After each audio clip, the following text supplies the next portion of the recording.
privilegio de presentar la conferencia de hoy que organiza la CASAPAC, la Asociación Cultural de Amigos de la Sala Paracaidista Nogual Mesén, y que se titula, como vemos en la pantalla, El desembarco de Alhucemas. Una victoria militar y un hecho histórico que sucedió en septiembre de 2025. El conferenciante, don Ignacio Moya Ayuso, pertenece a una familia muy conocida de marinos y de soldados. Es comandante de infantería retirado de la 48 promoción de la Academia General Militar y ha estado destinado en regulares de Ceuta, en el grupo de operaciones especiales número 1 cuando estaba en Córdoba, en la Academia Especial Militar y en la agrupación logística de la División Acorazada. Pero además de ser comandante de infantería, es máster en Dirección Comercial y Marketing, graduado en Comunicación por Dale Carnegie, diplomado superior como presentador de radio y televisión y director de una empresa de formación que se llama Avante Consultores. También es investigador histórico y es escritor y ha publicado un libro que se titula Colón Emprendedor, el almirante como hombre de empresa. Como van a ver ahora, es un gran comunicador y nos va a hacer disfrutar de un buen rato. Muchas gracias. Gracias. Te toca.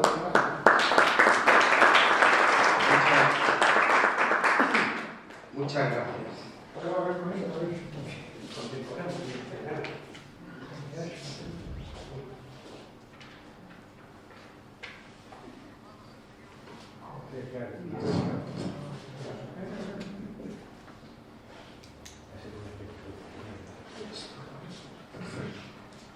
Sí, está bien, sí. Buenas tardes a todos. Lo primero es que tengo que pedir disculpas porque tengo un problema en la voz. Se llama diafonía espasmódica. Tengo bien la cuerda vocal, pero involuntariamente me tiemblan los músculos. Total, que resulta es una voz teórica, que yo que he sido matapollos, nada tiene que ver con mi personalidad, pero con esta voz es con la que tenemos que desembarcar hoy en Alhucemas. De todas formas, seguro que conforme vaya hablando, entre que se van calentando las cuerdas y el aparato foniátrico, y que a ustedes, a vosotros, si me lo permitís, en general, que nos tuteemos, pues que vaya resultando familiar la voz de un gangoso, pues con eso salimos adelante. Bueno, lo primero quiero, mi general, de verdad, agradeceros a la asociación, a CASAPAC, de corazón que hayáis contado conmigo, porque, bueno, es una historia preciosa de nuestra historia militar y me atrevo a decir que nunca había pasado nada parecido y no sé si lo hemos repetido después, en el sentido de una operación tan compleja, llevada a cabo con tanta determinación, con una preparación absolutamente minuciosa y una ejecución brillante que asombramos al mundo entero. Ingleses y franceses no se creían que íbamos a ser capaces de hacer esto y de hecho los franceses cuando se alinean con nosotros lo hacen en agosto, a pocos días de desembarcar, porque no estaban convencidos de que lo que estaba diciendo Primo de Rivera fuera cierto, y cuando Pétain comprobó que era cierto que estos van para adelante, fue cuando firmó. Los ingleses en prensa dijeron, titularon algo así como España se equivoca tratando de desembarcar en Alhucemas. Lo hicimos y además, no sé si muy raras veces en la historia de España el poder político y el poder militar absolutamente alineados. Una página de nuestra historia para sentirnos absolutamente orgullosos y que aquí en Alcalá de Henares, con tantos compañeros militares, un compañero de mi curso de operaciones especiales, Pablo Gento, y otros conocidos, pues de verdad que a mí me llena de orgullo y de responsabilidad. Así que al final, si hay alguna pregunta, pues el general la responderá. Bueno, pues vamos a empezar. Voy a poner gafas. Y el rumbo que pretendo seguir, pues es dedicar tiempo al contexto histórico, para que cuando lleguemos a Alhucemas sepamos claramente por qué estamos ahí. Doy por hecho que es una historia que conocemos muchos de manera general y algunos de ustedes seguramente de manera muy minuciosa. Yo, y empezando por mis generales, Ruiz de Oña, que si meto la parte en algo, que me corrijáis por aquí. Sí, exacto, me pasáis a cuchillo. Que de lo que se trata es de que esclarezcamos y que salgamos de aquí pues, con todo el conocimiento que podamos de lo que ocurrió en Alhucema. Luego desembarcaremos, propiamente dicho, y si hay tiempo, que espero que sí, podamos responder alguna pregunta. Para empezar con el contexto histórico, primero, yo creo que es bueno que recordemos algunas terminologías. Primero, que un protectorado es un Estado que está protegido por un Estado o entidad internacional más fuerte. Esta es una figura que ahora ya no existe. Lo más próximo serían las misiones multinacionales, donde vamos a ayudar a países que están con problemas. Y a mí esto me gusta remarcarlo, sobre todo cuando lo cuento en la vida civil, porque esto ya responde a qué hacíamos nosotros en África, que la sociedad se lo ha preguntado y se lo pregunta todavía, ¿qué pintamos ahí? Lo que pintamos fue ayudar a un país, Marruecos, que además lo solicitó. En eso insistiré. Una conferencia en Algeciras terminaron de repartirse las potencias europeas África y quedaba Marruecos por colocar, si me permitís la expresión. Entonces Francia e Inglaterra, que estaban en disputa, los ingleses le dijeron: venga, acepto que tú te quedes con Marruecos porque yo tengo buena parte de Egipto y mucha parte de África, pero lo que no quiero es que tú, Francia, estés delante del Peñón de Gibraltar. Busquemos una potencia de rango menor, de nivel medio, vale decir España, tristemente que veníamos de ser la potencia donde no se ponía el sol, pero para estas alturas del siglo pues era un país en depresión, España, y estábamos con el desastre del 98 que nos pesaba muchísimo en las espaldas.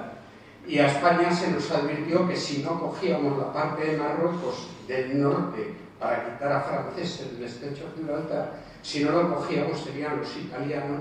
Con esa advertencia España dijo que sí, con mucho sentido, porque para nosotros significaba seguir en el tablero internacional, pintar algo, y significaba pues poder dar cobertura a Ceuta, a Melilla, y luego cuando hay un protectorado, pues lo que se hace es que se da desarrollo, se da progreso, se ayuda en términos de seguridad interna, seguridad externa, y a cambio pues te dejan explotar sus recursos.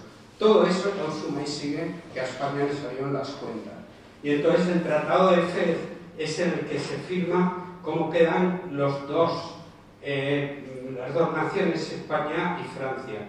Se firma con el sultán, ahí tenemos una fotografía, y lo que hace Francia es que se queda con todo el protectorado y delega en nosotros solo la franja que vemos ahí arriba.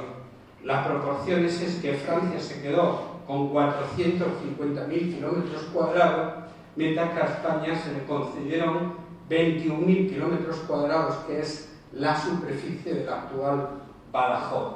Firmó por parte de Marruecos pues el Al-Jafid, el sultán, que lo fue durante 1908 a 1912. Era un veneno, era un regalo envenenado, no solo por la orografía. Esta imagen me parece muy interesante porque podemos ver que los movimientos que vamos a tener ahora, como saben, de Oriente a Occidente, de Occidente a Oriente, siempre buscando el tema, pues lo tenemos que hacer con una orografía que es adversa. Las líneas de montaña están transversal, pero eso no era lo malo, casi lo peor. Primero, esto es para en fin, iba a decir, sí, para el personal civil. Nosotros yo creo que estamos muy familiarizados con estas ubicaciones. Hay que recordar que Ceuta desde 1640 era española, cuando Felipe II tuvo el reinado en que no se ponía el sol, cuando dejamos Portugal y sus posesiones, Ceuta, que había sido descubierta por los portugueses, decidieron quedarse del lado español. Por lo tanto, española desde 1640. Melilla desde 1497, en la época de los reyes católicos, cuando sacaban sus flotas para tratar de parar al enemigo otomano, y el Mediterráneo pues era codiciado por todos, y Melilla pasó a ser española, se conquistó en 1497. Situamos Tetuán, situamos Sagual, Chauen, escrito ahí con CH, y Alcemas, que estará en el centro de mi relato. Pero además está envenenado porque los marroquíes de aquella época que estaban ahí eran los bereberes. Los bereberes estaban ahí antes de que el imperio musulmán llegara a todo este territorio. Luego nosotros los españoles nos las tenemos que ver con los bereberes, mientras que Francia lo hace con árabes.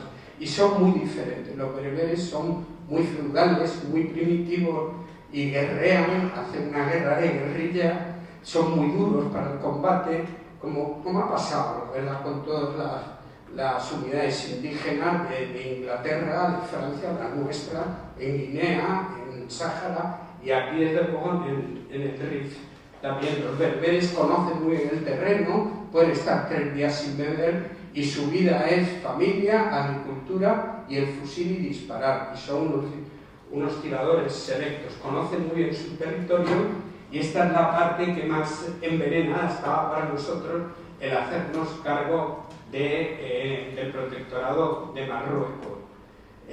Sabéis que hay 2 jefes bereberes insurgentes. Es decir, lo que pasa hasta ahora es que Marruecos, el sultán, ha solicitado a la comunidad internacional ese protectorado. La parte que nos da a mí el problema que tiene el sultán es que tienen unos jefes insurgentes que no aceptan la autoridad del sultán en términos territoriales, sí en términos de religión, porque todos van a ser musulmanes. Pero sabéis que los 2 grandes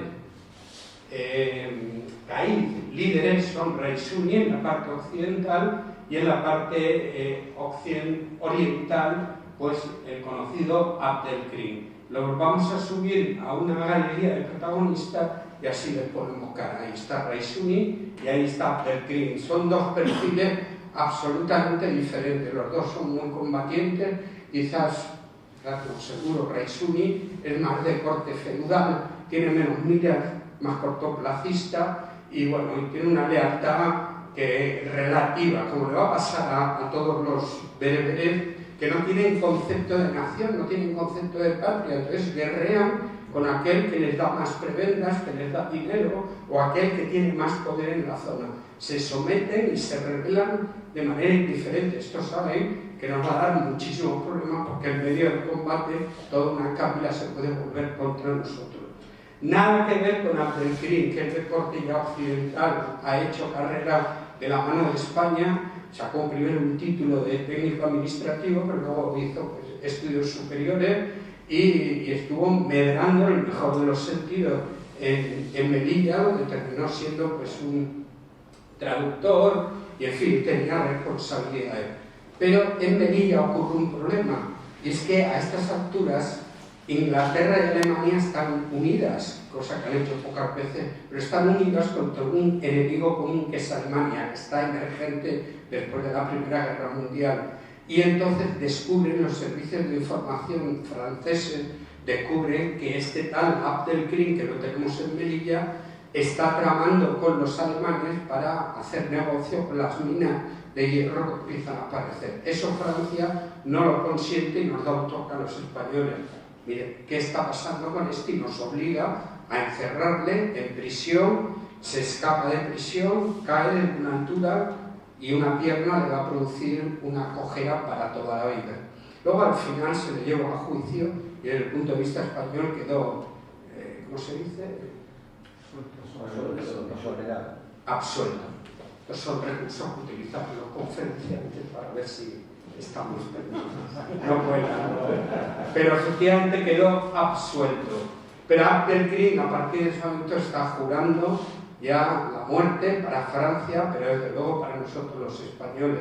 Con esos antecedentes lo que va a hacer es que en 1920, año importante, se va a ir a su cabila de nacimiento, que es la cabila de Beni Urriagel, y allí pues va a hacer un milagro desde el punto de vista estrictamente militar, por eso no va a tanta guerra, y es que esas cabilas, que las vemos ahora, pues están tan descohesionadas, y hace la guerra por su cuenta, las va a aglutinar, las va a cohesionar, y va a terminar teniendo un ejército, no vamos a decir moderno, pero hasta de 80.000 bereberes ya organizados y con Alemania, que les está nutriendo de armamento, de ingenieros, si no es que nos han robado armamento a los españoles en los combates o a los propios franceses. Pero este es el perfil de Abdelkrim.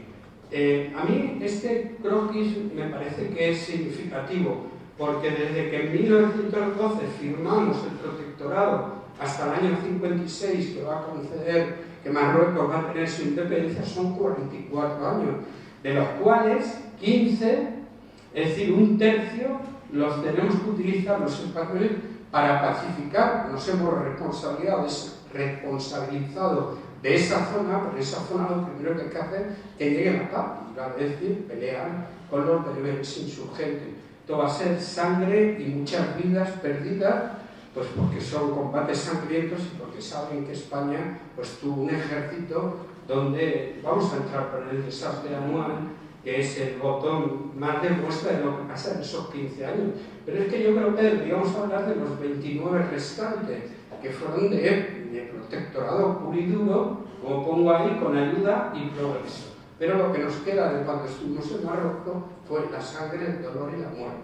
Bueno, ahí están las cabilas, son 66, y precisamente la de Beni Uriague, que está en el corazón del Rif, en el centro. Y esto va a dar guerra desde 1911, porque estos son los bereberes más belicosos aún que el resto y que tienen más influencia al este y al oeste. Es decir, que ya en Melilla como en Ceuta nos vienen los efluvios de que los de Beni Uriague o han sometido a cabilas que están próximas a nosotros o directamente han combatido con nosotros. Esta es la piedra del zapato desde que estamos en el protectorado. Esta cabila y la familia Abdelkrim, porque el padre fue un personaje muy importante, un buen líder allí en Beni Uriague, que está justo al sur de Alhucemas. Por eso va a ser el motivo de desembarcar. Y, como he dicho antes, Abdelkrim vuelve ahí y va a modernizar lo que hay en 1920.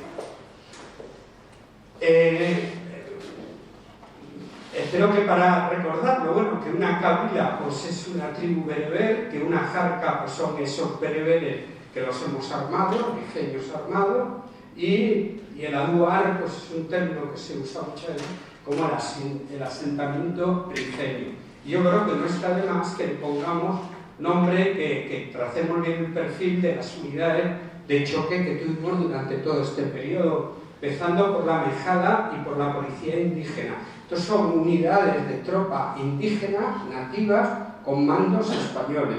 Esto lo crea España, según llega, esto no existía, y la Mejada lo hace para la Guardia del Jalifa y la policía indígena para tener una unidad que ponga orden en las cabilas y que sirva de interlocutor con las fuerzas españolas. Estos de la policía indígena, bueno, como le pasa a la Mejada, van a combatir en combate puro y duro, apenas van a hacer los cometidos que tienen uno y otro. El Jalifa, en términos modernos, es como si fuera hoy el delegado del gobierno. Es decir, tenemos al sultán y el sultán tiene en ambos protectorados un delegado. Ese delegado es el Jalifa.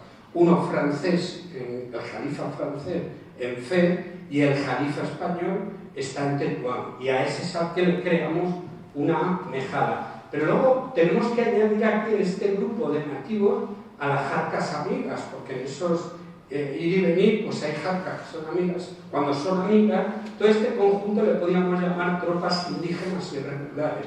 Con esto España no está inventando nada. Potencias como Inglaterra y Francia han utilizado, como he dicho antes, siempre personal nativo. Pero si estas son las tropas indígenas irregulares, lo que crea España son las fuerzas regulares en 1911, la mano del general Damaso Berenguer. La diferencia entre unas y otras, pues que las fuerzas que nosotros creamos ahora están profesionalizadas, son estables. Y muy importante, copiamos a países como Francia, que por ejemplo cuando Francia va a tener su descalabro sobre el francés, la mayoría de los que mueren son del Sudán. Porque ¿qué hace Francia? Que mezcla o cruza unos y otros. No quieren Marruecos tener a nativos marroquíes, porque si no la deslealtad se vuelve un boomerang para ellos. y los que mueren en el anual francés son del Sudán todo. Con ese mismo criterio, cuando creamos unidades de regulares, tanto en Ceuta como en Melilla, la recluta la hacemos en lugares alejados para evitar que tengan que combatir contra sus propias familias. Insisto en que tengan pues, esta lealtad tan voluble. Y además creamos la Legión en 1920.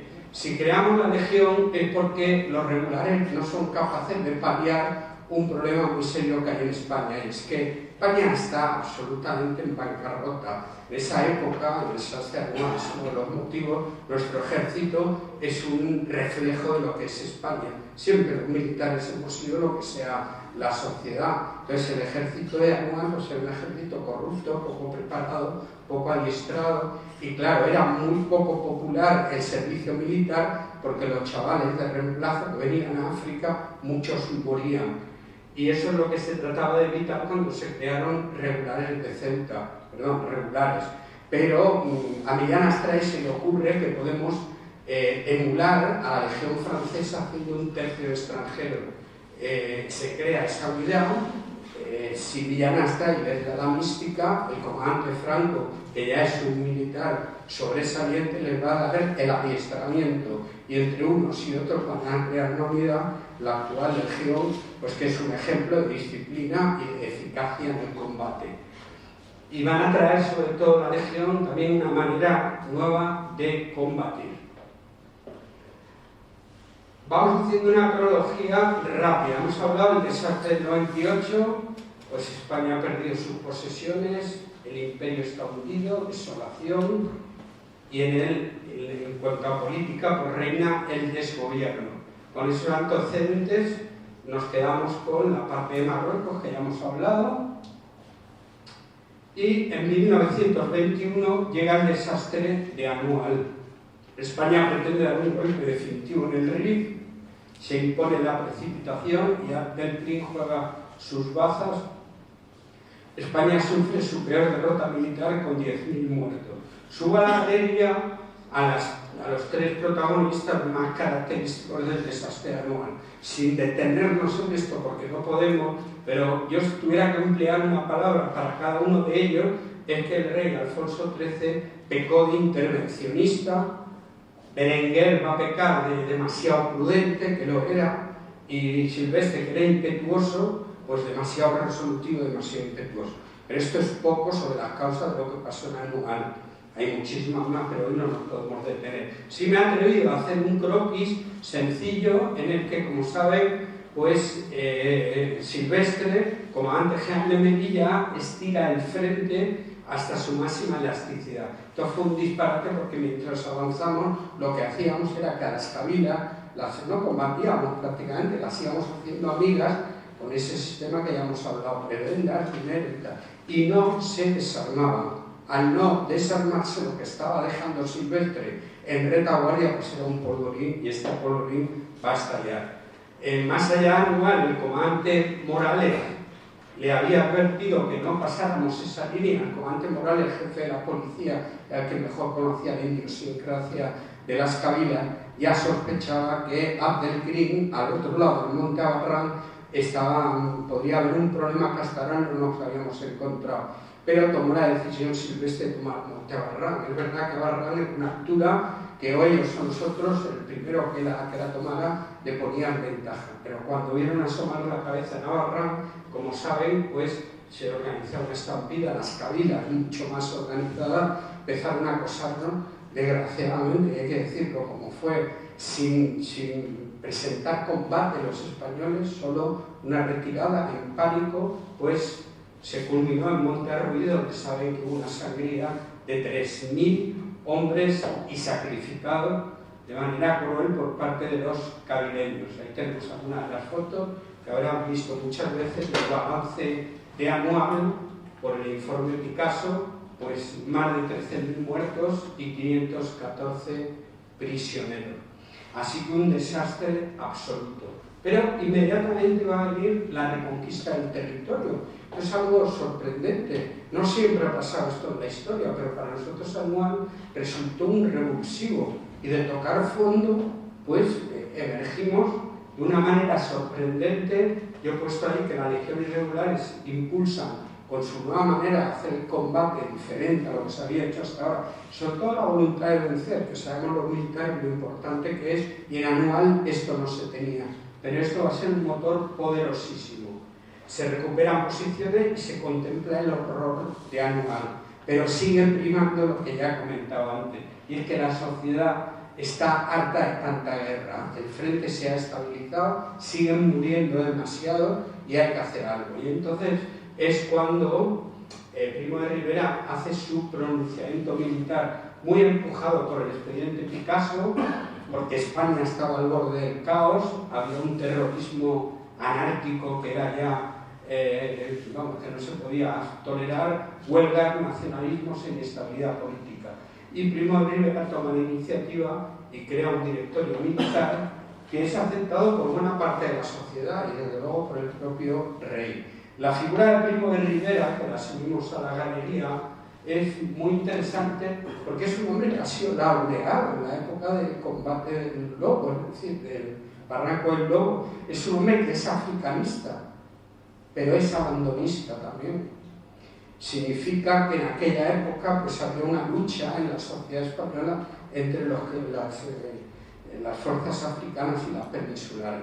Y él, que viene de estar en África y que ha recibido una laureada, es abandonista. Cree que tenemos que dejar toda la guerra del Rif, que hay que salir de ahí, y llega a decir que deberíamos quedarnos con Gibraltar y de ahí para abajo que se queden con lo que quieran. Es una provocación para Ceuta y Melilla y le cuesta el destino. Por 2 veces le quitan el destino y cuando hace el pronunciamiento está ya destinado como capitán general en Barcelona. Pero ¿qué le pasa cuando llega a presidir el directorio militar? Vale decir ser presidente del gobierno, que cambia el discurso, ya no puede mantener un discurso abandonista en estado puro. ¿Por qué? Porque ahora se da cuenta que a nivel político pues tenemos que cumplir con los acuerdos que hemos cerrado con Francia y con el protectorado. Se da cuenta que ahora no puede decir lo que decía a sus compañeros militares porque les está ofendiendo con todo eso y sabe en el fondo que es una indignidad abandonar y todos los muertos y la sangre que ha habido que no haya servido para nada. Pero adopta una actitud semi-abandonista y decide que vamos a abandonar una parte del territorio porque él tiene una obsesión y es que él cree que Abdelkrim va a negociar en algún momento. Ya le está diciendo que no muchas veces. Así como Raisuni sí negociaba, Abdelkrim está con la idea de crear un RIF, una república rifeña y no se mueve un ápice de esa posición. Entonces él está convencido de que abandonando parte del territorio, y ahí va a estar la retirada de Sahagún, pues lo que va a ocurrir es esto. O sea, toda la parte que está en rojo se lo regalamos a Abdelkrim, al RIF, y España lo abandona. Crean una línea que se llama Estella, alrededor de Estella porque él era conde de Estella, Primo de Rivera, pero lo que hace es proteger a Melilla, a Ceuta y Larache, y él da por hecho que con esto le damos a Abdelkrim lo que él quiere y negociará. Claro, esto crea un zarpullido intolerable para los militares que están viendo caer, y entonces los oficiales se oponen, pero al final se acata la orden. Saben que entre el Primo de Rivera y Franco, al Primo de Rivera sí que va a tener en todo su comportamiento, que es cuestionable, por lo menos va a tener una coherencia que es aplicable. Cada cosa que hace da la cara. Y él, en esta ocasión, como sabe que no va a ser nada popular abandonar tanto el RIF, decide ir a Mentiev, que es una localidad en el centro, muy cerca de Anual, y juntarse con los oficiales y preguntarles qué les pase, qué quieren y tal. Y fue una reunión pues, muy tensa, porque cuando terminó su discurso pues, no hubo aplausos y no estuvo abucheo, se rabió hasta en la indisciplina, reconoció Francisco Franco pasado mucho tiempo. Franco estuvo a punto de pedir destino, de irse, junto con otras figuras muy conocidas, pero todos comprendieron que no podían hacer eso porque pedir destino significaba abandonar a las fuerzas y al final se acata. Hay una leyenda que se sabe ya que es urbana y es que en el menú nunca se sirvieron, ¿saben? Se dijo que habían puesto un menú todo a base de huevos, como una indirecta para que el Primo de Rivera entendiera que si algo sobraba en Marruecos, por parte de nuestras fuerzas era tener valor. Y esto no es verdad. Los analistas que han estudiado en profundidad han llegado al menú y ahí no había huevo.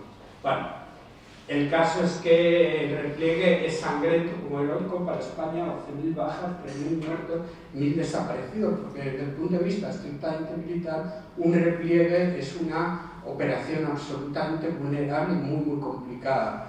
Y en Sawen, en la ciudad de Sawen, pues se produjo solo en Sawen, eso que estamos leyendo, y además que Abdelkrim ocupó el territorio español al abandonarlo y somete a Raisuni. Abdelkrim se hace con todo. En ese repliegue de Sawen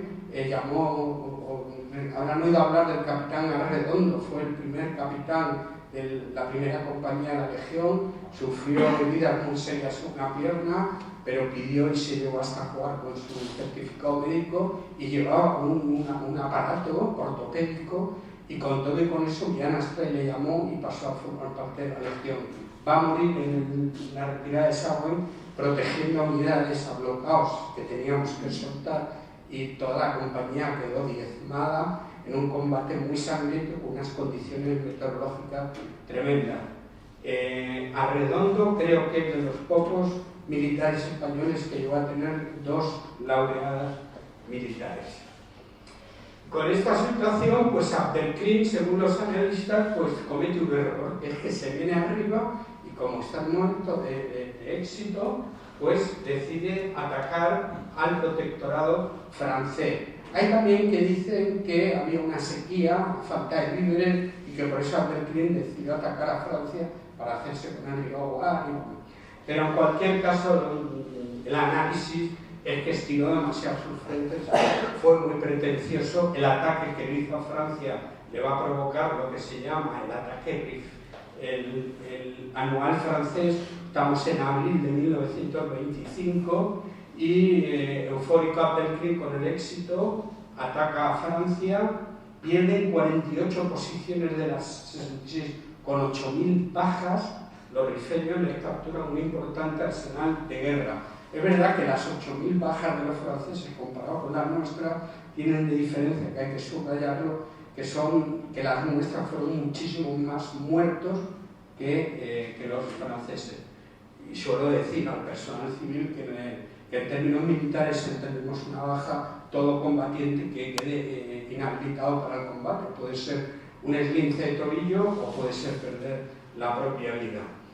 España y Francia se alinean para derrotar a los rifeños, pero aquí hay que advertir, hay que decir, porque ha habido voces alineadas con la leyenda negra, que España decidió ir a Alhucemas porque los franceses quisieron recuperar su territorio y que por eso se alinearon con nosotros. Cuando Francia firma el ir a Alhucemas con nosotros es agosto, o sea, estamos a menos de un mes para entrar en Alhucemas. España lleva muchos meses haciendo ensayos y preparando el desembarco en Alhucemas.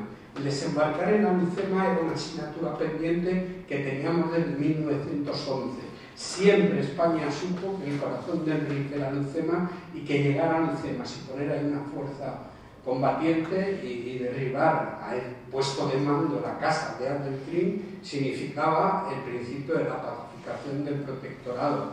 Lo que pasa es que por tierra se intentaba, pero era muy difícil. Y por mar, pues hasta en 3 ocasiones se desechó, a veces por cuestiones políticas y otras veces por cuestiones militares.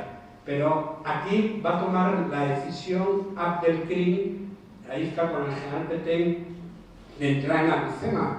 Claro, es como una paradoja. Vengo diciendo que Primo de Rivera era abandonista o semi-abandonista. ¿Por qué este golpe de autoridad? Pues porque él como que quiere aceptar lo que militarmente está aceptado, que tenemos que entrar por mar, hay que hacer un desembarco anfibio si queremos terminar con todo de una vez, y en línea con lo que es Primo de Rivera, él dice, lo vamos a hacer un golpe de muerte, pero no explotamos el éxito. Cuando estemos en Asdir, la misión del desembarco a Alhucemas era colocar una fuerza de 20.000 hombres en Beni Uriabel, en Asdir, la ciudad de Asdir, donde está la casa. En el momento que tengamos eso, ahí detenemos el combate, porque entonces el PRI querrá negociar. va a ocurrir y Appelgrin no va a querer negociar, va a escapar y cuando esté acorralado, el muy canalla se va a entregar a los franceses, porque sabe que con nosotros puede tener peores consecuencias. Bueno, lo veremos ahora. Así que estos son los antecedentes, así llegamos al desembarco de Alhucemas. España retoma contando con Francia. A Francia le convence poco la operación porque hace 10 años en Galípoli han perdido 250.000 hombres por una operación anfibia fallida, por lo tanto no quieren saber nada de entrar por agua. De hecho, no se comprometen en nada de lo que sea anfibio, sino que lo que van a hacer es apoyarnos, lo vamos a ver ahora, con barcos y aviones, y iniciar un combate de sur hacia norte para recuperar su territorio, que nos va a significar a todos hacer una maniobra de tenaza que va a dar su resultado, porque Appelgrin pues va a tener siempre la preocupación de que en retaguardia están viniendo los franceses. El principal esfuerzo francés hará por tierra desde el sur y España va a protagonizar la primera operación anfibia conjunta, porque utilizamos tierra, mar y aire, y combinada porque la hacemos en colaboración, cooperación con otro país, con otra nación, en este caso Francia. Vamos con el desembarco. Bueno, pues las fuerzas que se dispusieron, es que a mí me parece sorprendente. Yo a partir de aquí, tenemos muchos de los que estamos aquí en mentalidad militar, la logística que hubo que hacer para todo esto no se hace en 2 días. O sea, por eso remarco que España dio un golpe de autoridad de hacer bien las cosas con una preparación minuciosa, con ensayos de adiestramientos, de unidades. Ya en abril se había hecho un ensayo y se llamó el desembarco en Alcázar-Seguer. El entonces, lo digo bien, Franco, ya coronel Franco, con 2 barcazas va a salir de Ceuta y Alcázar-Seguer está por el norte pues ahí hay una cabila que se ha insubordinado a nosotros, entonces bueno, pues vamos a aprovechar y hacemos un ensayo.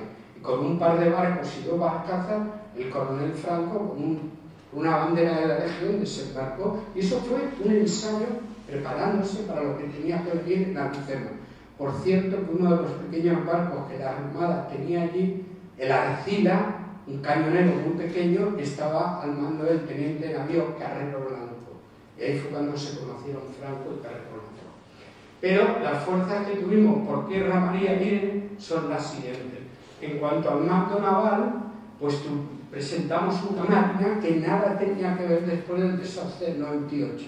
Son barcos modernos, sobre todo los acorazados, y es una armada fiable. 3 acorazados, cruceros, un portaaviones en Dédalo, 36 navíos, 58 transportes de transmediterránea, barcos que se han reclutado por lo civil, y 28 barcazas tipo K, que saben que son las barcazas que se utilizaron en Galípoli, y España le compró a los ingleses 26 de ellas, las modificó, las reforzó, sobre todo en el portón de proa, en la rampa que había que utilizar, y bueno, pues eran unas barcazas que para lo que se les pidió van a dar un resultado muy bueno. Y Francia apoyó con un acorazado, con estos cruceros, etcétera, etcétera. Bueno, vamos con el mando aéreo. Nosotros no vamos a tener ejército del aire hasta 1939. Lo que había en aquella época eran las aeronáuticas de tierra y de la Armada. El ejército de tierra con pilotos del ejército de tierra y la Armada que tenía la Armada Naval de menor cuantía, y desde luego aquí en Alhucemas los 160 aviones que se van a disponer, la mayoría son del ejército de tierra. Francia también apoya con esos aviones, y en cuanto al mando terrestre, pues saben que se crearon 2 columnas, una desde Ceuta al mando del general Saro y la otra, la de Melilla, al mando del general Fernández Pérez, con 3 escalones. La brigada de Ceuta, el primer escalón, es decir, quienes van a ir en vanguardia y van a romper, van a pisar tierra por primera vez, son las unidades aglutinadas bajo el mando del coronel Franco. Un segundo escalón con el coronel Martín y un tercer escalón con el teniente coronel Campins. Y en la brigada Melilla son 2 escalones. Pero, aunque sean 2 escalones, sin embargo, las fuerzas de una columna y de la otra son parecidas. Estos son los 20.000 hombres que se pretendía que llegáramos hasta Astir. Van a ser 13.000 lo que desembarquen. En cualquier caso, son unas fuerzas muy nutridas para que sea un golpe de autoridad y que Abdelkrim negocie, como he dicho que pensaba el general Primo de Rivera. La Guardia Civil siempre está, tiene que estar. Un capitán y 24 parejas de guardias civiles que van a ayudar en la seguridad interna de los campamentos que se van creando, y el capitán ese de la Guardia Civil se le va a designar jefe comandante de plaza de Alcema, o de la zona de Alcemas, una vez que lleguemos ahí. O sea, fue la intención y así se hizo. Ponemos cara al general Sanjurjo, al general Saro, al general Fernández Pérez y al coronel Franco.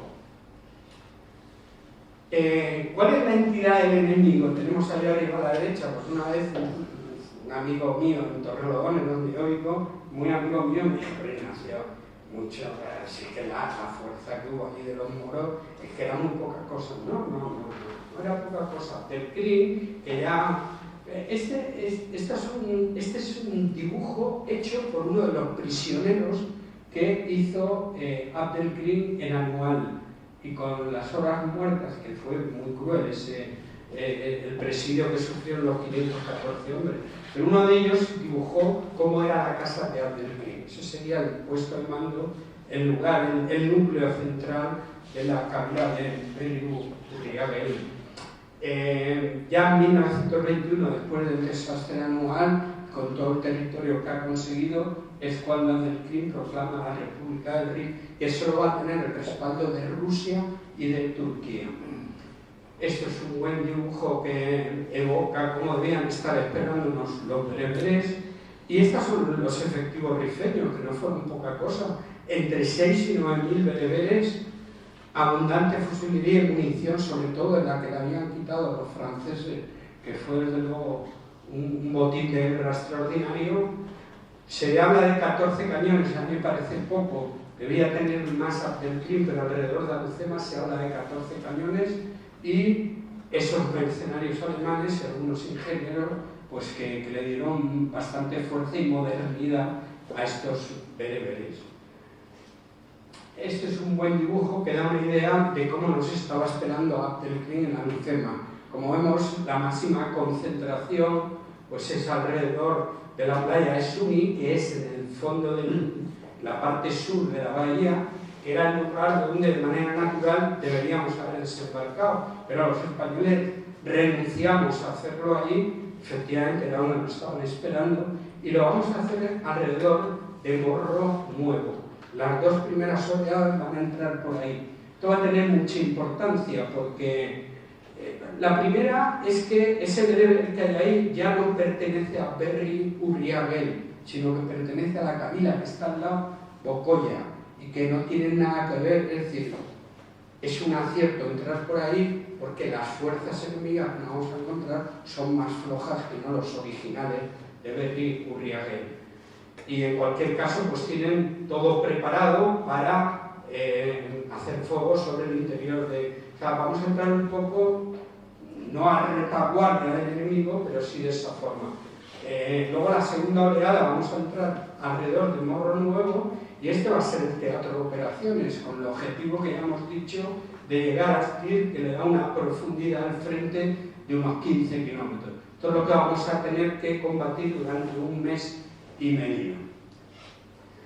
Aquí tenemos a la barcaza K-18, se dirige impulsada por su propio motor hacia la playa.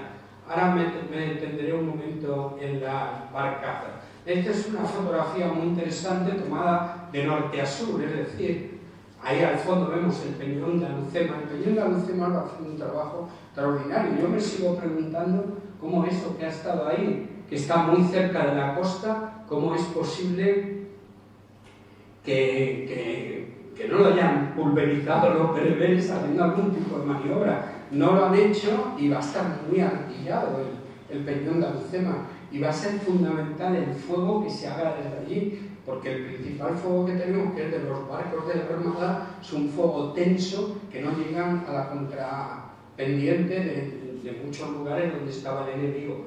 y como el peñón está ya hacia retaguardia, con su tiro curvo van a conseguir unos fuegos muy eficaces.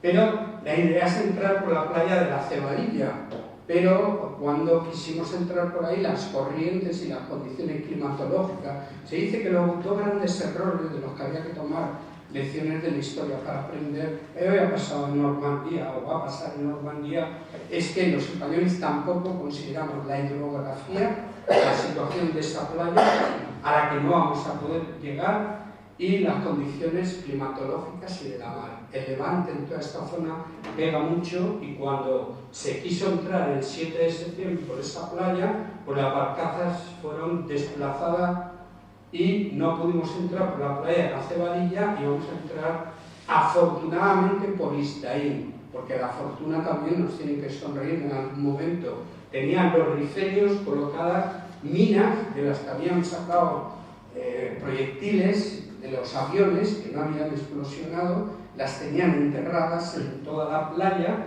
y con unos hilos, con unos cebadores, había una casamata donde se podía explosionar. Si llegamos a desembarcar ahí, hubiera sido una masacre. Miren, este es el momento en que los primeros que han entrado por la playa de Idaín, que es admirable la logística, cómo se organizó. Cada barcaza, la fuerza que llevaba toda su logística, su impedimento y sus víveres, proporcionaba una barcaza. Cada 2 transportes de combate llevaban un batallón. En cada barco llevaban toda la logística de ese batallón. Todo pasó en Galípoli, donde se hundieron barcos con toda la munición, y eso fue un desastre. Aquí se hizo así, y en la primera barcaza desembarcaron ingenieros que quitaron las minas, las explosionaron. Bueno, primero los legionarios llegaron hasta la casamata. Vamos a ver luego una foto donde eliminan a los bereberes, y posteriormente, y esta es la foto, explosionan las minas. Esto va a permitir que las siguientes oleadas puedan entrar por la Cebadilla. Bueno, las fases que se crearon para este desembarco, que son las que obedecen al manual actual de desembarco, esto nos va a llevar 1 mes y 5 días. Vamos a desembarcar finalmente el 8 de septiembre y daremos por concluida la operación el 13 de octubre. Dice un periodista, este es el espíritu que llevaban en las barcazas. Nada los detiene, van dando vivas a España, muertos o vivos, van a Lucena. Van a ser 4 fases. En la primera se van a hacer una maniobra de diversión. Bueno, yo diría lo mismo, de distracción o de diversión.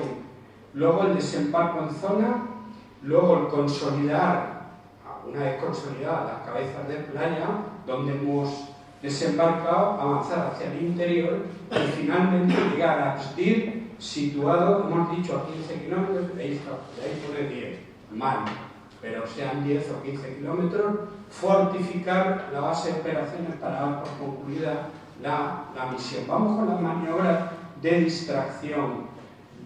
Una maniobra de distracción, un engaño en el contexto militar, es una acción destinada a confundir al enemigo desviando su atención o recursos de un objetivo principal. Y efectivamente España, que lo que quiere es llegar a Lucena, va a diseñar hacer 2 maniobras de diversión, una en Guanlao y otra en Sidi Idris. Se trata de que la columna de Ceuta, camino de Alucema, se detenga en Guanlao y haga el engaño, la simulación de que va a desembarcar ahí, pero van a desembarcar de los buques de transporte mediante las redes, van a caer en las barcazas a la vista del enemigo bereber, se van a hacer fuegos de apoyo y se va a iniciar como si el desembarco fuera allí. Lo mismo van a hacer los de Melilla en Sidi. El resultado de los engaños no fueron todo lo bueno que hubiéramos querido. Y además va a traer una consecuencia, y es que esos 300, 400 hombres que van por barcaza ya no los van a subir una vez. Cuando llega la noche se siguen haciendo fuegos, la armada pone muchas luces y tal, pero las barcazas en la oscuridad de la noche se dirigen ya a Lucena. Van a estar 44 horas esos hombres, 300, 400 por barcaza. Ahora lo veremos.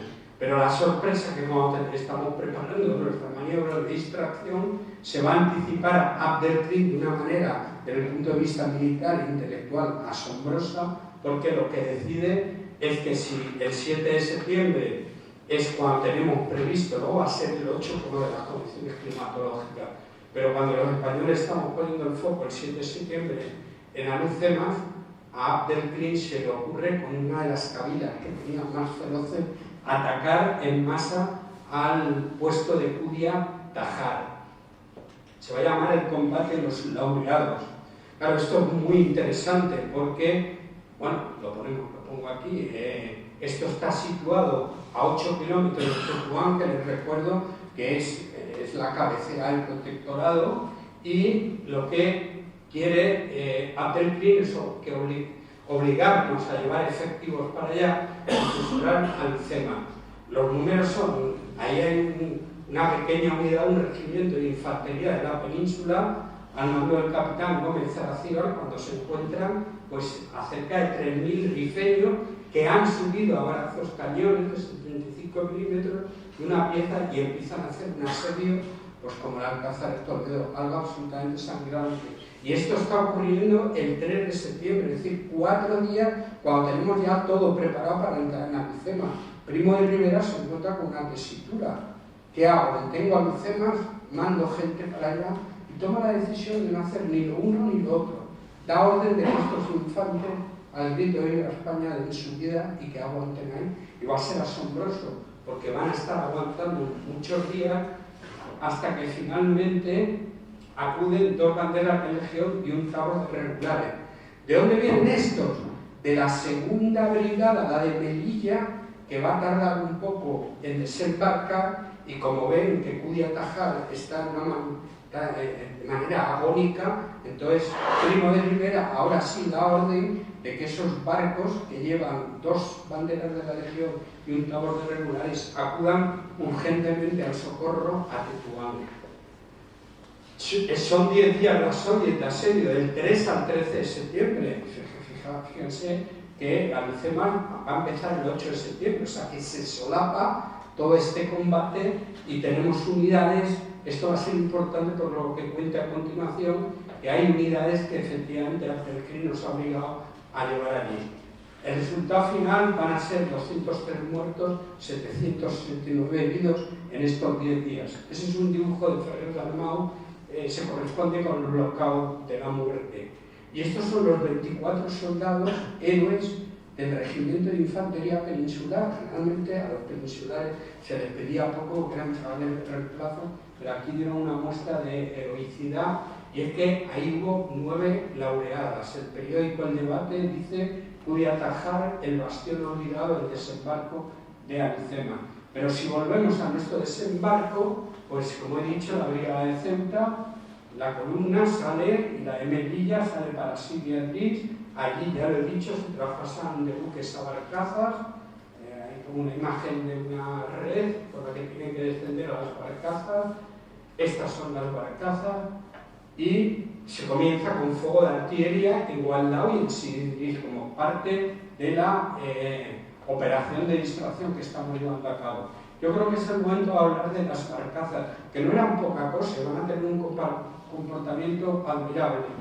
Miren, una barcaza tenía solo cada 30 metros, una manga, un ancho de 6 metros y medio, 8 nudos, con lo cual, pues una vez que bajaban, un cañonero la tenía que remolcar hasta 1 kilómetro de la costa, y al kilómetro, a 1 kilómetro de distancia de la costa, con una velocidad de 8 nudos, ya solas se tenían que enfrentar a la playa. No tienen quilla, luego son muy inestables. Luego esas 44 horas son 44 horas de mareo, de hacer sus necesidades, de comer solo una ración en el rancho que hay y poco más. La dotación que tenía una barcaza me ha llamado la atención porque tiene una dotación importante. Todos ellos van a conseguir la medalla naval colectiva en Alhucemas. Se van a perder 2 barcazas durante el desembarco. Y ya hemos dicho que son 26 unidades adquiridas a Inglaterra y 300 hombres, y están 44 horas embarcados. En esta foto nos hacemos una idea, la vemos un poquito más grande. y así van a estar 44 horas, admirables. Vamos con el desembarco en zona. Se comienza con los apoyos de fuego. Vamos a bombardear a Lucena con fuego naval, con fuego aéreo, con fuego artillero, con fuego desde el peñón. Una pincelada de cada uno. Pues el fuego naval yo creo que ya lo he dicho, aunque había calibres de hasta 305 milímetros y la distancia que recorren 30 milímetros son 30 kilómetros. Luego los acorazados con esos camiones que vemos ahí son los que pueden hacer un tiro a más larga distancia. Es decir, tenemos unas posibilidades de abarcar todo el teatro de operaciones con fuego impresionantes. Si bien el fuego naval, al ser tenso, pues tenía sus limitaciones, que ya hemos visto, ya hemos hablado, que desde el peñón se va a contribuir a llegar a esas zonas donde no puede llegar la artillería naval. El fuego naval fue bastante efectivo, con momentos también de heroísmo. El fuego aéreo era sacando la mano y soltando el proyectil, pero funcionaba. Y el fuego artillero, pues, claro, va a ser muy limitado. ¿Por qué? Porque las barcazas no van a poder llegar hasta el final de la playa, se van a quedar a 50 metros. Eso va a comprometer absolutamente toda la operación. Y desde luego el no poder bajar por las piezas de artillería, que van a ser bajadas las primeras a mano, junto con ametralladoras y morteros, pero luego lo retomo, porque esto de los 50 metros va a marcar mucho toda la operación. Al final vamos a conseguir que tanto las baterías que llevan una columna como la otra entren en escena 18 días después de iniciar el combate por el problema de las barcazas. Y desde luego, una vez que se integren en tierra, van a ser muy interesantes porque están los fuegos naval y aéreo por la noche, el fuego aéreo por la noche había que eliminarlo y el fuego artillero va a compensar. Arrojaron 1.440 consideraciones. El intenso fuego de apoyo resultó determinante para hostigar al enemigo. Fueron un ejemplo de minuciosa preparación, perfecta coordinación y ejecución eficaz. Se dispuso de un sistema de comunicación único y redundante, una dirección y control de tiros única que aglutinó a todas las fuerzas que estamos viendo allí. Y se integraban oficiales de enlace de los distintos estados mayores en las unidades hermanas. O sea, hubo una cohesión, una integración de todos los fuegos absoluta. Y se observaron los fuegos gracias al empleo de dirigibles y globos cautivos. Veremos alguna foto. Y eso es dentro de la innovación que tuvo Alucemas, que se hicieron cosas por primera vez. Está este plano director de fuego que se hizo a base de planimetría, de reconocimientos aéreos, y se hizo una parrilla donde todos sabían de qué estábamos hablando. Aquí vemos al globo del Dédalo, arriba en la foto, informando sobre las correcciones de tiro, que por cierto fue derribado y al final fue recuperado, pero teníamos otros globos cautivos que siguieron haciendo su trabajo. Las dos columnas que desembarcaron en la primera oleada, las de Ceuta y Melilla, entraron, ya lo hemos dicho, alrededor de Morro Nuevo. El coronel Franco, fíjense las unidades que llevaba: una unidad de carros, 2 banderas de la legión, un batallón de infantería, 3 tabores de jarcas, mejala, batallón de especialistas, zapadores, transmisiones, intendencia y una sección de camilleros. Y iban también baterías, no aparecen ahí, ¿no? Los artilleros, ¿qué ha pasado aquí? Bueno, 4.500 hombres. Y en el primer escalón de Melilla, 2 tabores de regulares, mejala. Lo que se va a hacer con estas unidades, el sistema de combate, va a ser que van a ir en cabeza siempre los indígenas, las mejalas y los jarcas. Las jarcas que manda la de la brigada de Ceuta, nada más y nada menos que el teniente Muñoz Grande. Pero es que la otra jarca, la de Melilla, manda el teniente Varela.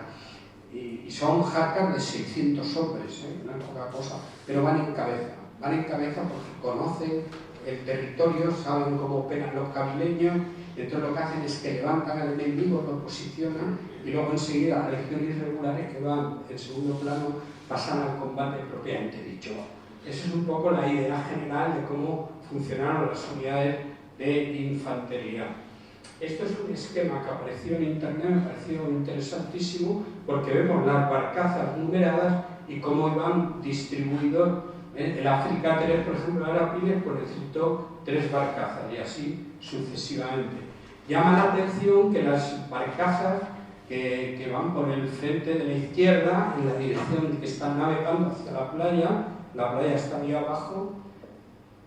Esta foto es una reliquia de Alucema, es una foto real hecha por un avión que recoge el momento exacto del desembarco, 8 de septiembre de 1925 a las 11:40 horas.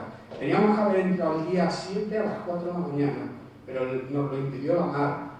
Se retrasó y para la madrugada del 8 debería, pero ocurrió lo mismo. Y ya las barcazas se fueron y cuando se estaban adentrando ya con el coronel Franco subido en la primera barcaza, chocaron contra el fondo. Este es el problema de hidrografía que no se había previsto y todos miraron a Franco. Franco tenía ya la competencia, bueno, Primo de Rivera había dicho que hoy hay que desembarcar como sea. Cuando miraron todos a Franco, dice algún autor, que Franco pues le dijo al tormenta, toca legionarios a luchar, legionarios a morir. Se bajaron la barcaza y vemos el momento real en que están bajando con el agua al pecho. Claro, tienen que llevar la munición y el armamento en alto. Luego veremos otra foto. Pero fíjense que en la parte inferior de la foto son las 3 barcazas que llevan los carros de combate. Son unos carros pequeños, la marca Renault, el FT-17, que luego en la guerra civil hicieron mucho, que están poco artillados, pero la idea era que los carros bajaran los primeros por las rampas y que las unidades de infantería a refugio de los carros avanzaran. Pero ya se están retirando, se han ido hacia babor, hacia la izquierda, y esos carros van a entrar en Alucema 2 días después.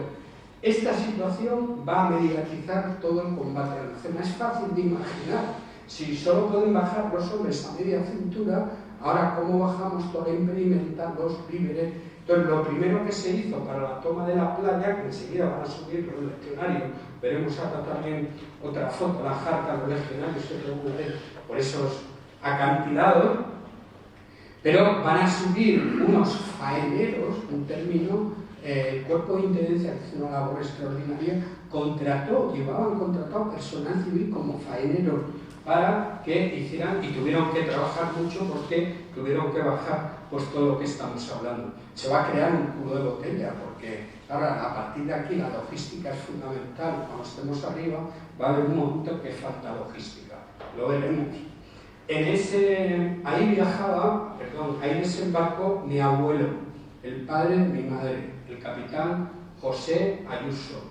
Formaba parte de regulares, era un joven capitán del Tabor de Tetuán, iba al mando de una compañía de ametralladoras. Y en este punto me tienen que permitir que hable de mi apellido materno, Ayuso, en tierras africanas, con tu permiso, mi general.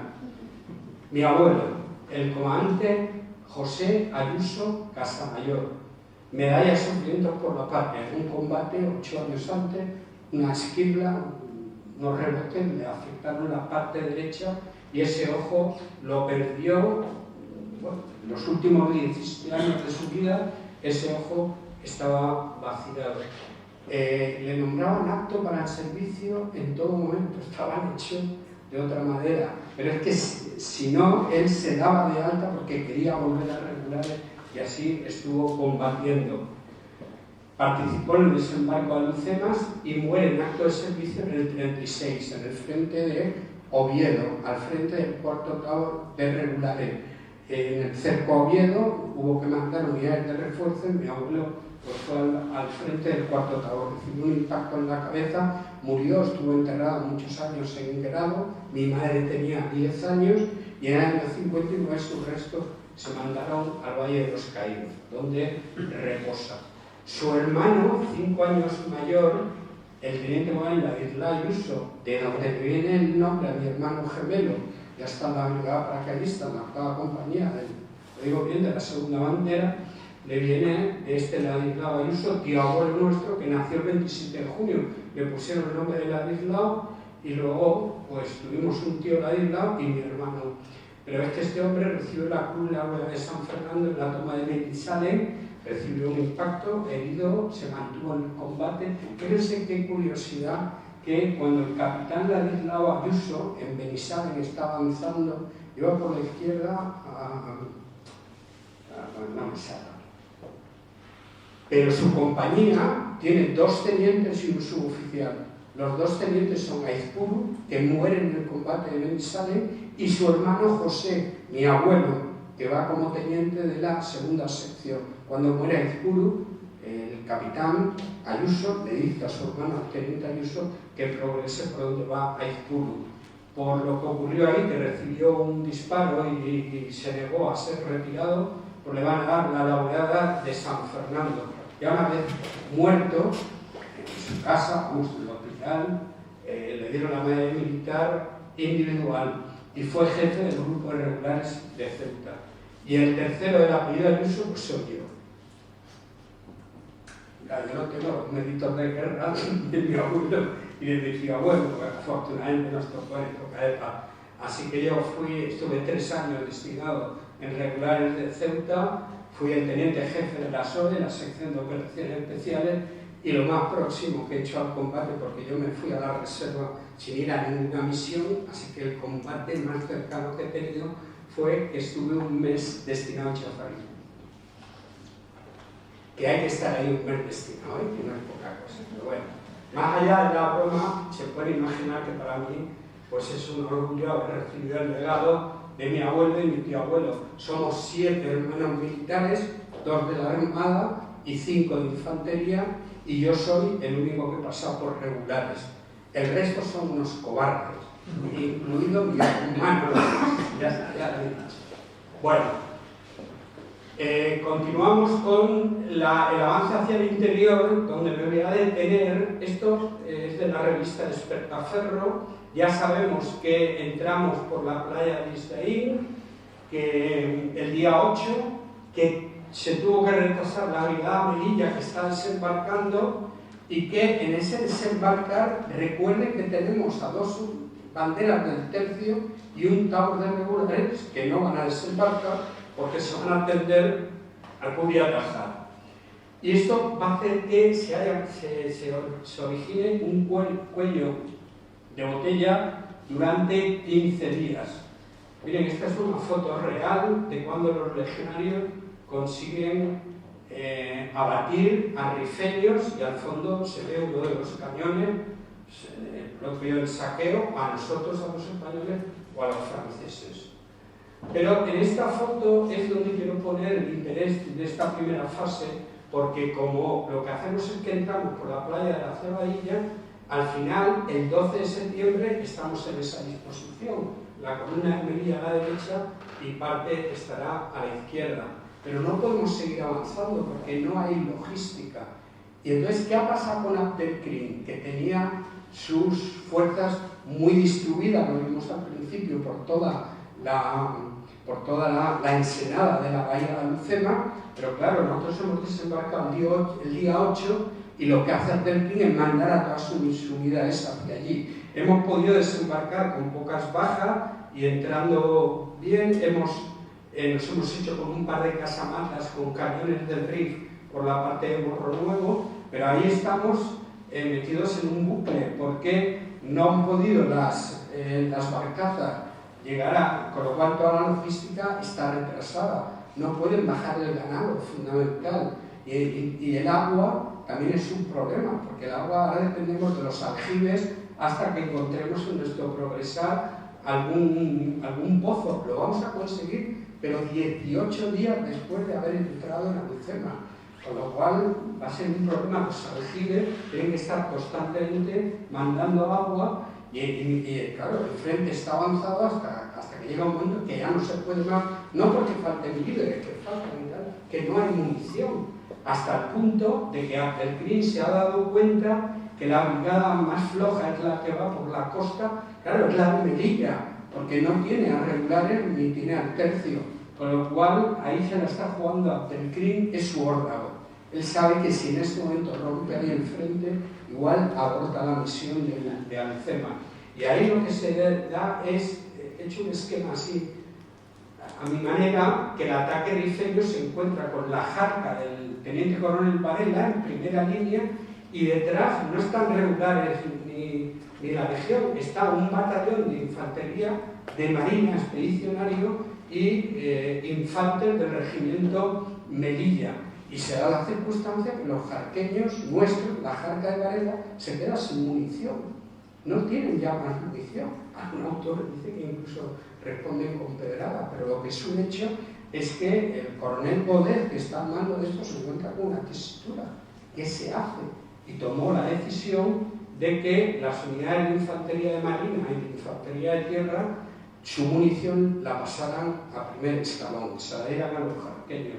Claro, no hay otra solución, pero esta solución también es muy temeraria, porque si los rifeños rompen ese frente, detrás ya no había quien les pudiera plantar cara. Pero no, afortunadamente se consiguió detener el avance rifeño, en tanto la munición seguía llegando. En cuanto al avance del interior, yo me quedaría con el círculo que hay ahí, bueno, que está mal puesto. La altura de Manusí, si han leído sobre el tema, es la mayor altura, claro, es un lugar que hay que dominar sí o sí, pero ya la han dominado los rifeños y de ahí nos están haciendo muchísimo daño. La toma de Manusí fue una toma absolutamente sangrienta. Se cuenta que una compañía de la legión quedó al mando de un sargento, es decir, murió el capitán y todos los tenientes. Y con esto pues vamos a llegar ya a la fortificación, a base de operaciones, que era llegar a Asdir. No me quiero detener en los combates que hubo, pero si nos quedamos con la idea de que cuando Abdelkrim pudo tener su momento de gloria, que fue esperarnos el día 11 de septiembre, fue muy sangriento, porque hacía 3 días que habíamos desembarcado y son los 3 viajes de Abdelkrim para reunir allí las fuerzas. Pero como los expulsamos de allí, ya lo que va a hacer Abdelkrim es que se va a ir debilitando, se va dejando posiciones, y él sabe que es el principio de su final. Por fin, el 13 de octubre nos hicimos con Asdir, hubo allí mucho pillaje por parte de las unidades españolas, porque le tenían un absoluto odio a Abdelkrim y lo que significaba el campamento de... Pero allí detuvimos nosotros ya el ataque, los franceses también se retiraron, y a partir de ahí, pues, vamos a poner primero las bajas que hubo, tanto como muertos como heridos en Alhucemas. Me parece interesante ver que la mayoría de los muertos y los heridos eran los indígenas, por lo que ya hemos explicado aquí. Y se desconoce el número de bajas rifeñas, se estiman unos 700 muertos, y hubo 7 laureadas, las 5 primeras a título póstumo, que no son pocas laureadas. Y llama la atención, por si no conocen la historia, del capitán de la jarca indígena, Miguel Rodríguez Pescansa, que va a recibir la laureada, pero es uno de los pocos bilaureados que hemos tenido en España, que creo que hay como 5 o 6. Y este había recibido su primera laureada en el mes de abril en otro combate, y ahora fue a Alhucemas, allí pierde la vida, tratando de recuperar a uno que ha caído muerto, y él decidió darse la vuelta y recibió un disparo en la cabeza. Pongo fotos de la flota con la que no nos podemos detener, el portaaviones de Erro, abajo un dibujo con su dirigible, los hidroaviones, los había de 2 tipos, uno se dedicaban a reconocimiento y los otros eran bombarderos, de sacar la mano y lanzar el proyectil. Me parece interesante también saber que la unidad de carros, por fin, en una de las playas, en la playa del Fraile, pudieron desembarcar. Van a hacer poco ya en el combate en Alhucemas. En la toma del monte Manusí intervinieron los carros. Ahí tenemos el cañón más representativo de la artillería, que es un de 105, el globo cautivo, y no hay que dejar de decir que utilizamos la guerra química, que después de la Primera Guerra Mundial salió una normativa por la que todos los países dejaban de utilizar guerra química. Todos los que firmaron el acuerdo que habían participado en la Primera Guerra Mundial. Nosotros ese acuerdo no teníamos que cumplirlo, y y hay que decir que utilizamos gas mostaza desde los aviones, igual que Abdelkrim utilizó material químico abrasivo y hubo 20 legionarios que sufrieron quemaduras gravísimas en las rocas donde Abdelkrim había dejado. Pero sí, se utilizó la guerra química, la logística fue espectacular porque mientras van pasando los días y las semanas siguen las barcazas dejando material ya sin estar acosados por el enemigo. Hay que hacer una llamada al hospital de campaña del comandante médico militar Mariano Gómez Ulla. Esto nunca, España había tenido 3 aviones Junker, 3 buques hospitales, y a decir de muchos autores, es fácil de imaginar, esto le supuso mucho al combatiente, saber que en retaguardia había un complejo sanitario de este tipo tan eficiente. Voy a poner una película de 1 minuto 30 segundos de Alucema. Vamos a ver si el pequeño altavoz este nos deja oír lo que dice la locutora. 8 de septiembre de 1925, Puerto de Ceuta. El general Primo de Rivera acaba de embarcar en el buque insignia de la Armada, el acorazado Alfonso XIII. Desde allí va a dirigir una nueva y decisiva intervención militar en Marruecos, el desembarco en la bahía de Algeciras. En esta ocasión se trata de una operación militar conjunta hispano-francesa. El líder rifeño Abdelkrim ha extendido la guerrilla al protectorado francés, lo cual ha favorecido el acuerdo entre España y Francia para acabar con la insurrección rifeña.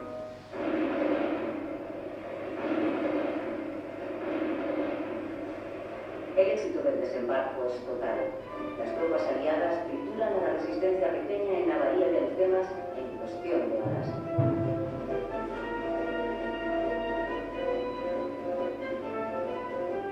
Seis meses después, el ejército español domina el Rif y su líder, Abdelkrim, se rinde a los franceses. Los oficiales africanistas, los que han hecho su carrera militar en Marruecos, jugarán pocos años después un papel decisivo en la historia de España. Son Sanjurjo, Mola, Godet, Varela o Franco.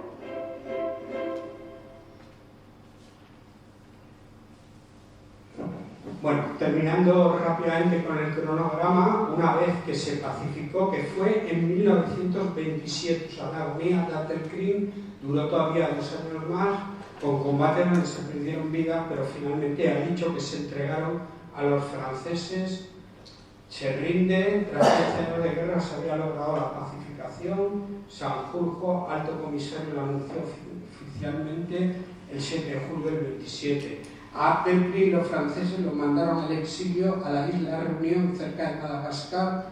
Fue bastante cuidado y mimado, pero estaba allí exiliado, y en uno de los traslados huyó y se fue a Egipto, donde pidió asilo político, que le fue concedido, y murió allí a los 89 años. El fin del protectorado, esto daría y debería hacerse una conferencia sobre qué hicimos en Marruecos durante casi 30 años con progreso, hospitales, ciudades, etcétera, etcétera. Terminamos el protectorado en el año 1956. El desembarco a Alucema, en conclusión, significó un golpe de autoridad y de moral para una España entonces en decadencia. España llevó a cabo la primera operación anfibia conjunta y combinada de la historia. La operación era muy compleja, pero fue diseñada y preparada con precisión. Se evidenció la eficacia del ejército español cuando hay medios y voluntad de vencer. Sentó un precedente a nivel mundial, siendo objeto de estudio por parte de otras naciones, y permitió la pacificación del protectorado de Marruecos, poniendo fin a 15 años sangrientos. Yo, antes de que nos despidamos, creo que es obligado hablar de la bandera de percha o de mochila, porque pertenece a esta época. Esto no ha existido más que en esta época. Ya saben que era una bandera de 50 por 90,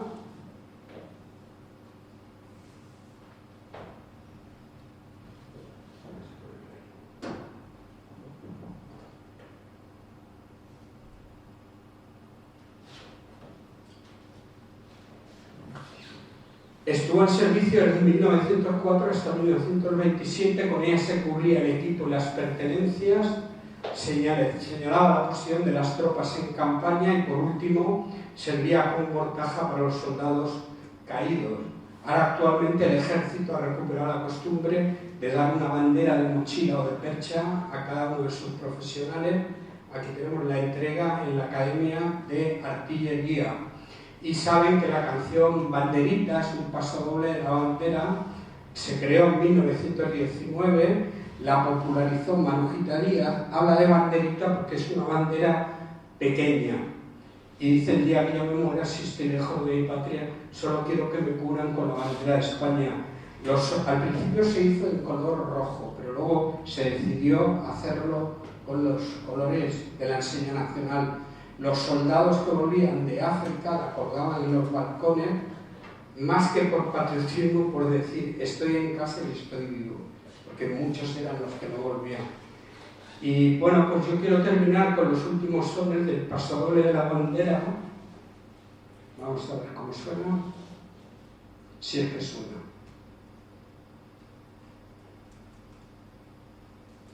Bueno, pues no suena.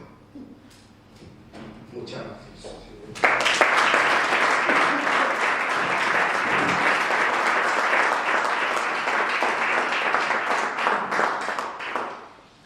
Bueno, pues muchas gracias. Yo no sé cuánto tiempo nos queda, ¿no? Hasta de los 8.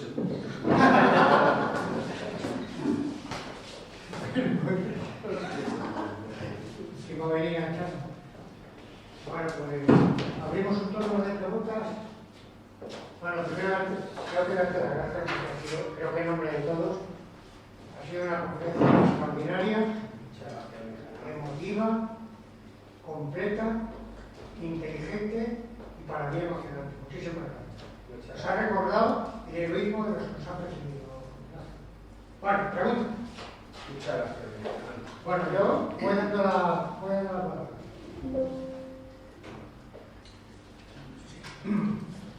A mí me gustaría saber qué diferencia hay entre el Marruecos del protectorado y el que consiguió la independencia en el 56.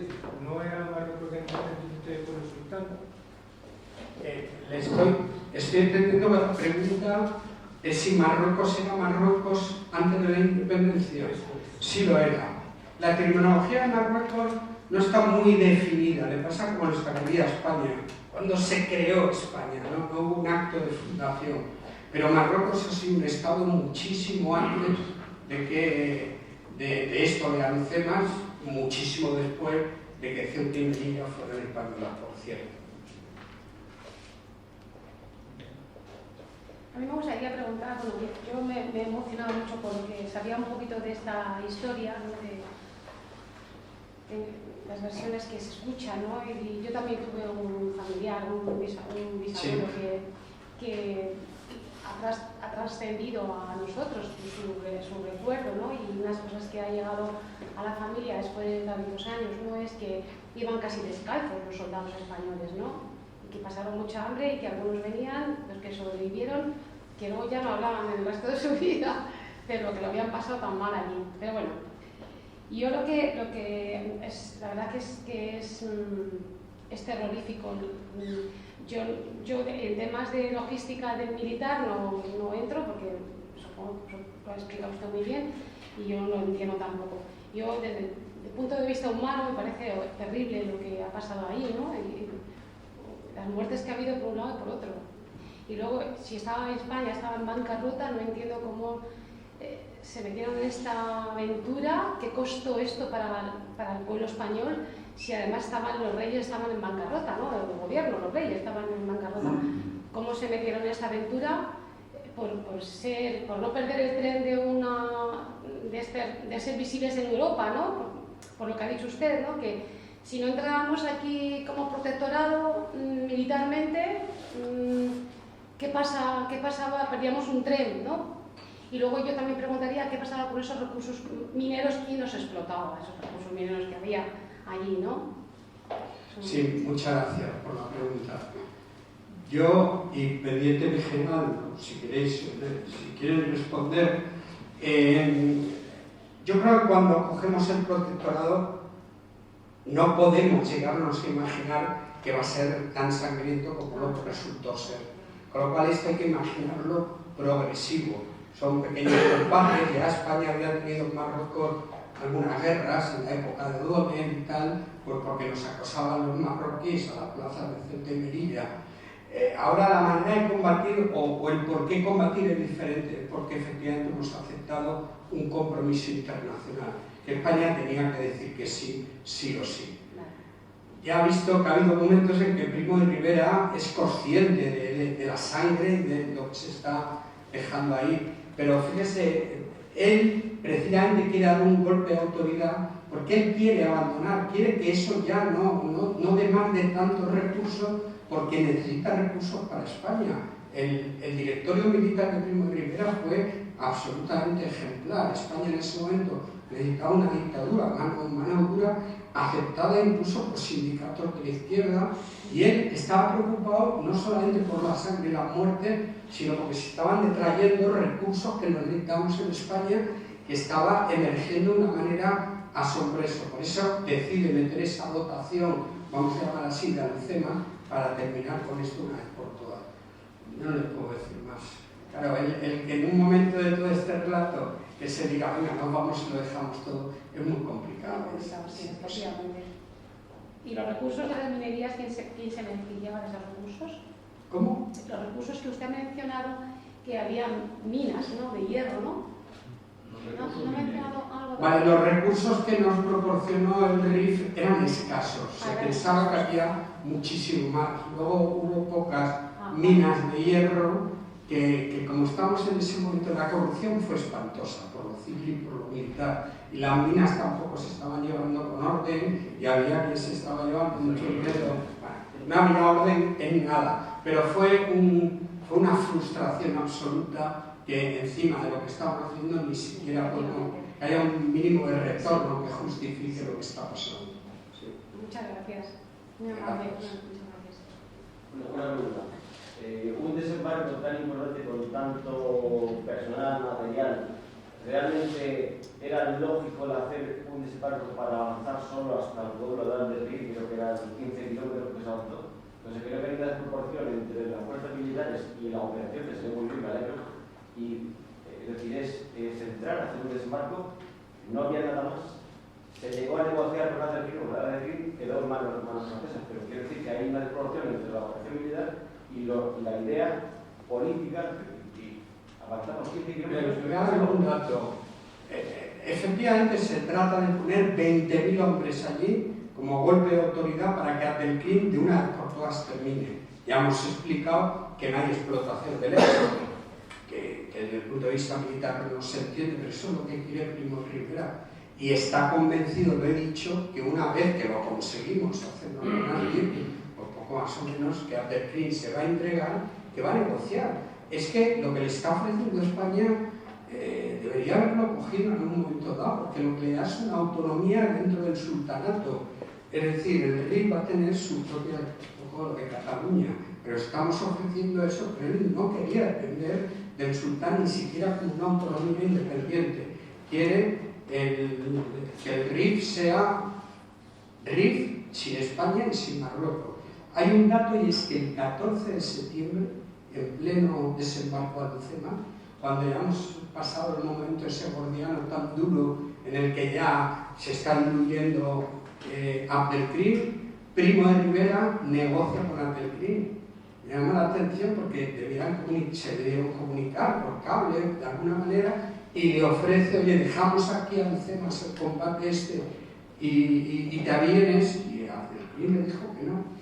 Y cuando llegamos a él, dijo que no, y siguió su...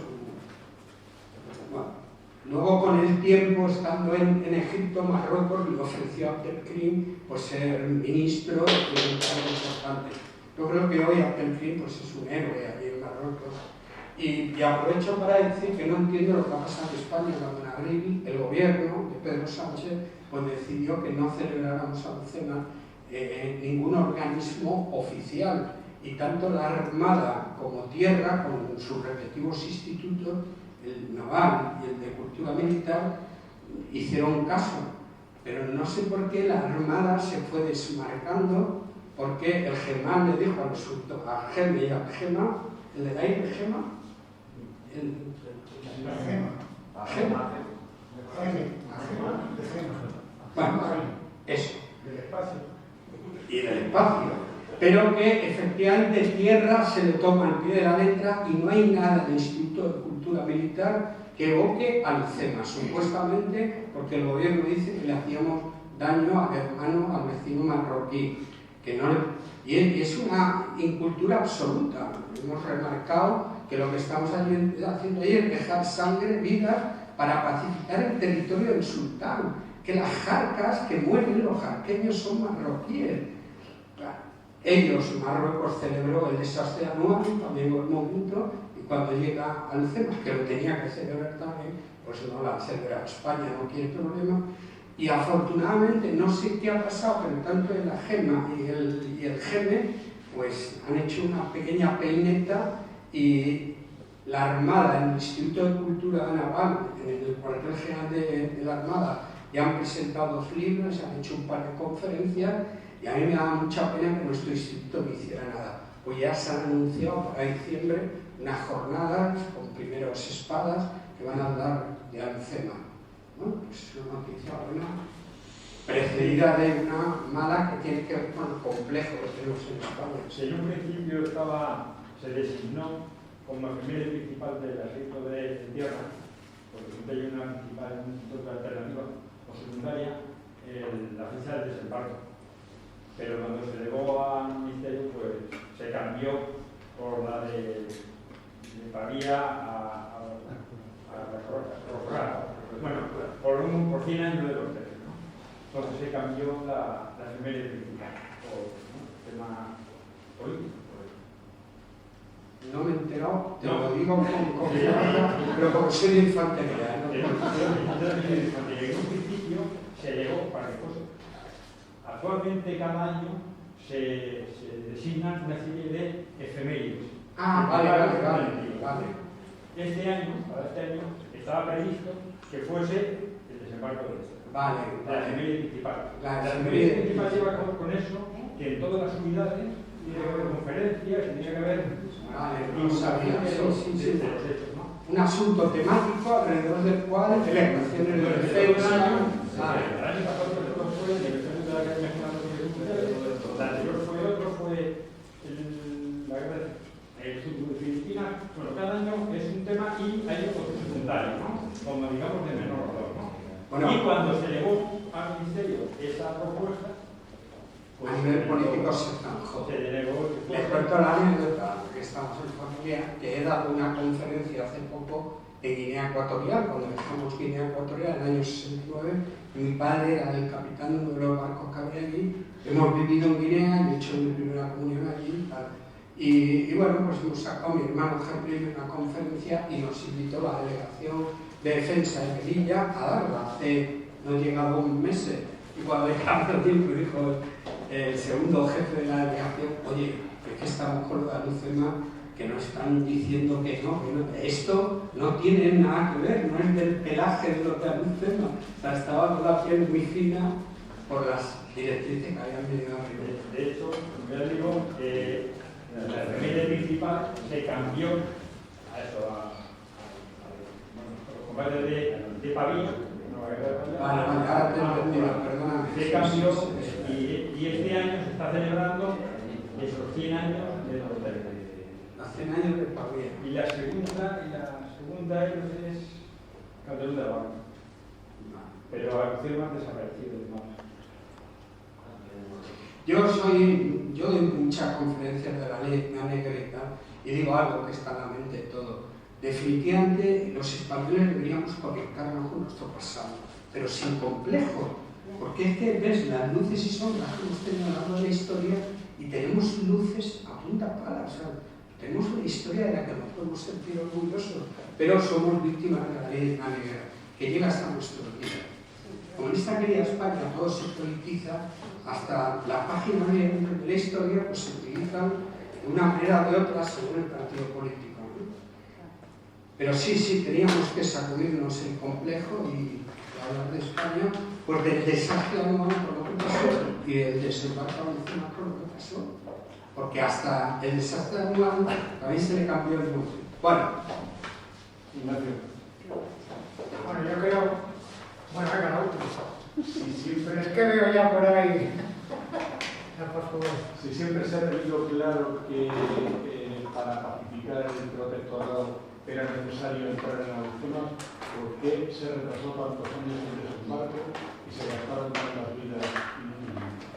Bueno, creo que he comentado algo, que el entrar mediante una operación anfibia era ensayo-error. Es decir, es que no había antecedentes. El único, el más reciente era el de Gallipoli, había salido muy mal. Es un acto de valentía, de coraje, de determinación, pero con una dosis altísima de habernos estrellado y que fuera nuestro segundo anual.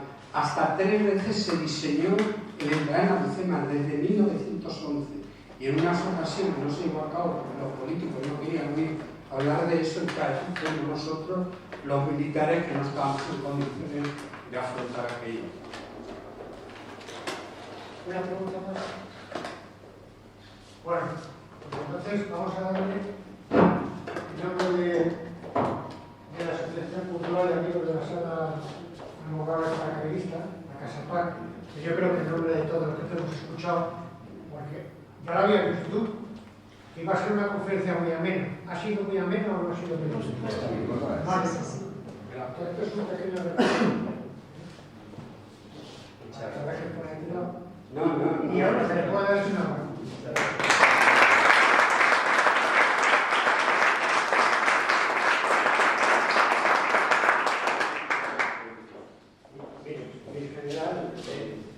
En el año 87, en una maniobra de guerrillas y contraguerrillas, el teniente Moya fue hecho cautivo y prisionero por la brigada paracaidista. ¿Puedo a partir de esta conferencia quitarme ya ese lastre? El comandante César Muro fue con el que me encontré cuando me llevaron prisionero. Debo decir que las frecuencias se las pillaron a otro mando de la compañía de operaciones especiales y cuando yo salí al aire diciendo que iba a atacar en un puente allí en Cuenca y fui con mis soldados de reemplazo mientras que vosotros la brigada paracaidista estabais semi-profesionalizados.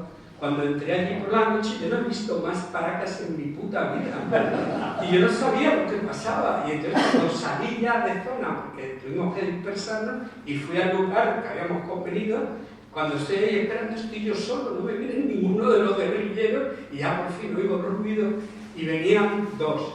Y era el árbitro con su radio. Y luego reunía 6 y cuando estaba ya que me echaba a dormir porque amanecía, con 6 o 8 que estábamos poniendo una vigilancia, llegó un chino, se bajó y el teniente de mi promoción, Epli García, bajó tal, y al final me decía un guerrillero que yo estaba en el saco y me dice, como dice, viene mucho por ahí, y un suboficial de la brigada paracaidista me hizo así, y yo estaba levantándome el saco pero por detrás, y sacó del bolsillo una ficha completa del teniente Moya con su foto, y eso estaba el comandante Muro detrás de todo aquello. Bueno, pues creo, ahora ya te lo podemos decir, creo que está en el historial anotado No. en la tercera bandera el honor de haber cogido al capitán, era el capitán. Al teniente Moya. Al teniente Moya. No, yo caí en depresión. Pero digo yo que sí. Luego me enteré que... Como hecho honroso, el haberte cogido. Pero vamos a dejarlo aquí.